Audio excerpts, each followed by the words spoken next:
Tapi kadang pesan yang kita sampaikan tidak selalu sama dengan pesan yang diterima. Hal kecil seperti nada bicara, kejelasan instruksi, serta cara menyampaikan bisa bikin hubungan kerja jadi tegang. Begini contohnya.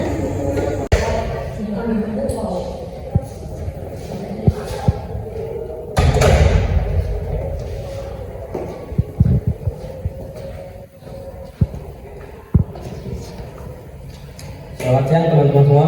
Siap. Jadi laporan mingguan yang hari ini seharusnya saya terima, kenapa belum ada dikirim saat ini juga? Siapa yang mengerjakan untuk laporan mingguan hari ini? Loh Pak, bukannya itu tugas Dika? Saya kan kerjain desain visual. Loh, pas meeting kemarin kan bukannya saya bagi dua dengan Pauline? Kan saya sudah kerja setengah ya? Udah ya teman-teman semua, mungkin hal ini pas meeting kemarin belum dibahas secara rinci dan jelas, sehingga terjadi kesalahpahaman nih antara Dika dan juga Pauline. Tapi kan saya sudah cek di grup. Memang kalian nggak lihat chat terakhir dari saya? Tapi kalau cuma dikirim dari grup tanpa dijelasin secara langsung, gimana kami tahu maksud pastinya? Maaf Bapak semua. Kita bicarakan dengan santai ya, kita rundingkan dengan baik-baik. Ya, mungkin saya yang salah karena tidak mengabari kalian dengan secara langsung, jadi terasa tidak efisien.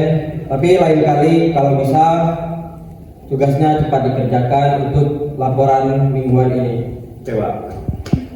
Kejadian tersebut, tim kami bantu ID banyak belajar bahwa ternyata komunikasi itu bukan tentang siapa yang benar, melainkan bagaimana ketika kita menyampaikan informasi dapat dipahami oleh seluruh anggota.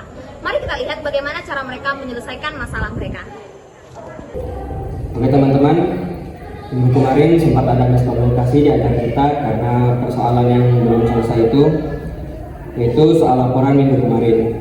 Jadi sekarang mungkin bisa kita coba cara baru. Jadi setiap ide, kendala, ataupun hal-hal yang tidak berkenan bisa laporkan kepada saya untuk agar lebih disampaikan aja untuk biar kita nggak lebih canggung gitu.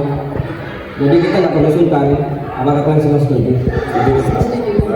Kalau saya tuh setuju banget ya Pak, karena dengan cara yang Bapak ungkapin tadi, setiap ide ataupun kendala yang kita alami bisa tersampaikan dan juga Bapak bisa mengerti apa yang sedang kita alami, sehingga nantinya tidak akan terjadi miskomunikasi lagi. Seperti itu Pak. Ya sudah. Jadi minggu ini kita fokus aja dulu ke presentasi kampanye digital. Jadi hari ini Dwi, apakah kamu sudah fit untuk kesehatan kamu?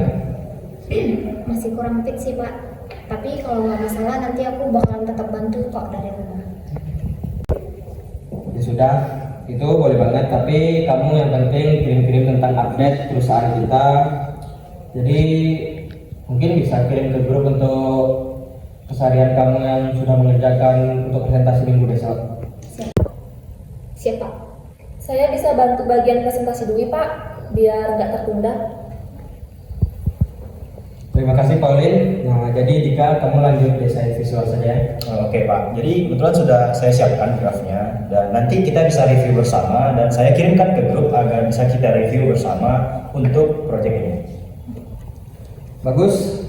Sebelum lanjut, saya mau bahas tentang sedikit cara komunikasi kita ke depannya, biar nggak keulang lagi yang seperti masalah-masalah minggu kemarin. Iya.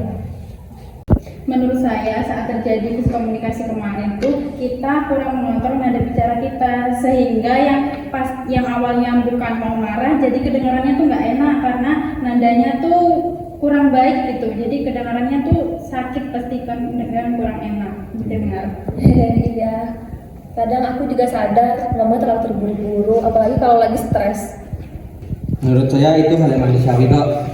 Tapi yang penting jika kita berkomunikasi itu bukan cuma isi pesannya, tapi cara penyampaiannya.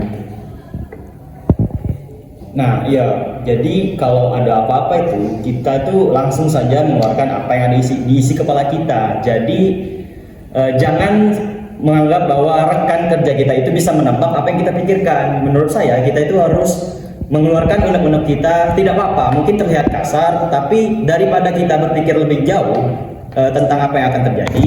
Tapi jika kita mengeluarkan unek-unek itu, kita dapat mengerti perasaan satu sama lain. Jadi proyek kita ke depannya dapat berlangsung dengan baik. Itu sih menurut saya.